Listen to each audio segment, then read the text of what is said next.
Zeke Matevosian here. Friday, November 25th, 2022, 5:08 a.m. Um, Revealing the partnership between law enforcement and criminal gangs, how they've been working together to occupy my house for a year and a half, and uh, even after the eviction, this attack has still been going on through slander, online slander, identity theft, and continued threats and hate comments on my YouTube videos. One of the prominent methods is, so if there's something going wrong and you're reporting it to police, they don't want to hear it. They keep saying, what are we here for today? So their policy, and they've been trained in police academy, and how prevalent is this training, this policy, this method, to not see something going on, because they keep saying, what are we here for today? And we can only help if there's a crime, and the crime is only something that's a physical, like if the knife wound to the neck. If she holds a knife to your neck today, then you called us, then that will register as a crime, and that will be the only way we can help. We can put a stop to it. If she's been torturing you with psychological, dog psychology methods over 2 years, then that doesn't count. Because when you're telling them that story, they pretend like they can't hear you. They say, what happened today? What can he help you with today? Nothing happened today. It doesn't register to them. You tell them she has 14 arrests on her record doing the same thing. They say it doesn't matter. Tell it to the judge. You tell them she's done this to many people in Florida, New Jersey, and other places here in California. They say that's outside of a jurisdiction. Tell it to the judge. It doesn't matter to us. It has no bearing to us. And I've heard there's a law, you can't refuse somebody based on the criminal record. So it's obvious that they're coordinating together, the criminal gangs and the lawmakers, the policymakers of the cops, and the people training them, the cops, everyone working together, coordinating together so they can occupy a house, torture the occupants with methods that don't register as a crime because they're not a physical knife wound to the neck, and then use that to provoke the person. So everybody has isolated me, my extended family, friends. Nobody wants anything to do with it, especially she put restraining order but never filed it. But you Google my name, it's the third one down. And there's other slander on there. So people know about this going on. They want nothing to do with it because she's a member of a dangerous gang with the police support. And people seem to know about this going on, frivolous lawsuits and scams and all this corruption. They say, don't go against the police. They're just like okay with it happening. They want nothing to do with it because it's dangerous, and they don't want to look at a video. They don't want anything to do with it. They say, even you talk to a lawyer, they say, well, I want nothing to do with this. It's so scary. No one wants to have anything to do with this. Police say it's not a police matter. Go talk to a therapist. And therapist wants nothing to do with it. Therapist refuses to report it. Do you see? And another method is she bombards everybody, but most importantly the police, with all these false accusations, constantly on the phone saying bad things, and then saying things. When the police arrive, they talk to us separately and privately.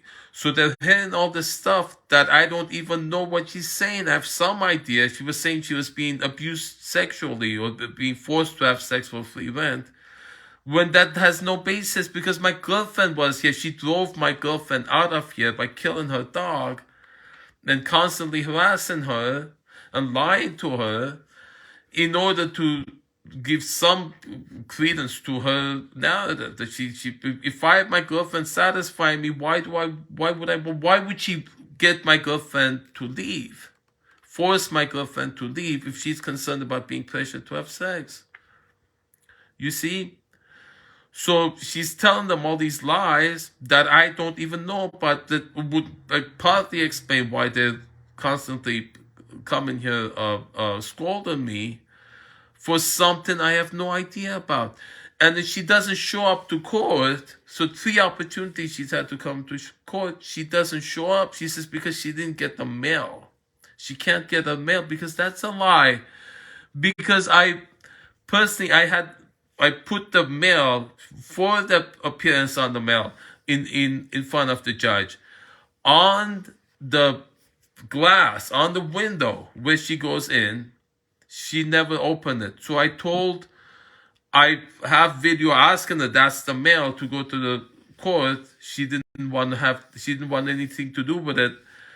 That day, Officer Kim was there. I explained it to Officer Kim that she's using that excuse that she's not getting the mail to not come to the judge. He was refusing. I kept forcing him. He was trying. He then finally gave in and said, "Okay, I'll give it to her." She still didn't want to look at it. She still didn't show up. Do you understand?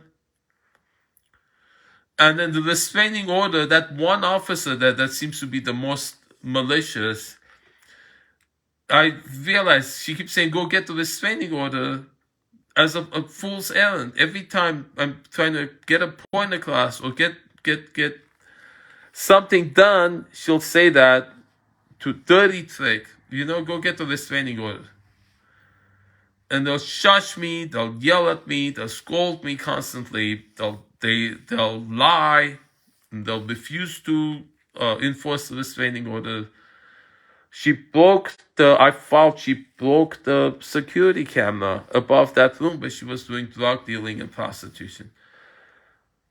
I showed it to Detective Given. I have the video of the Ring doorbell. I'm showing him the proof.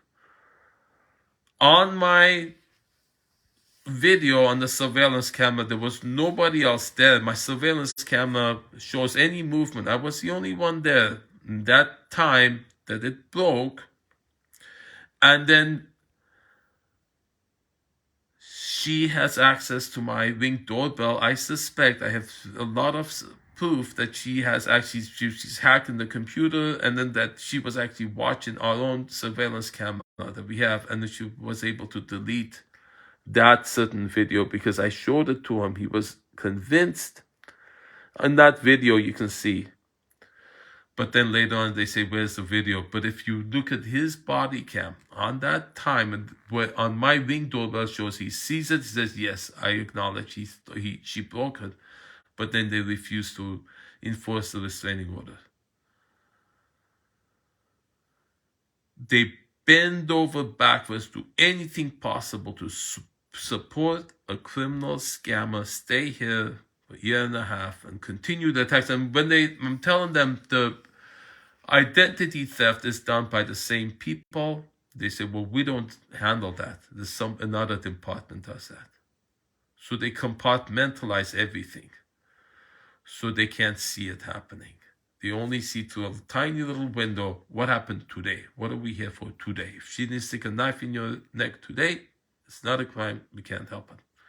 We can't associate the identity theft with the year and a half occupation, gaslighting. Gaslighting, they don't acknowledge. They say it's a therapist matter. And year and a half of torture because of its verbal and bringing police to scold and all this stuff going on. It's not a crime because it's not a knife attack to the wound. It can only help if it's a crime. So how often does this happen? How these policies, are they prevalent throughout the country? How many people right now in America are being held hostage by a criminal gang member claiming tenant protection law, bringing people in protected by tenant visitor right? Tenant has a right to bring visitors, so she brings drug dealers and prostitution clients in there, intimidating us constantly over a year and a half. And they say she's allowed to have visitors because she's a tenant, because she's She's not because she fooled her way into that. And when I was telling you guys, she's constantly threatening when I try to make an agreement to her. It's on that video. You said, "Where's the restraining order?" Zeke Matevosian here. Wake up, America. WakeUpAmerica.world. I have videos that I've posted. Hope that's just the tip of the iceberg. How much evidence there is, broad daylight, police using their authority of their uniform that we trust them with, the funds we pay them to protect us, use that authority to help criminals take over property for the gangs, for the criminal gangs. Because there's so much profit in it. And money talks.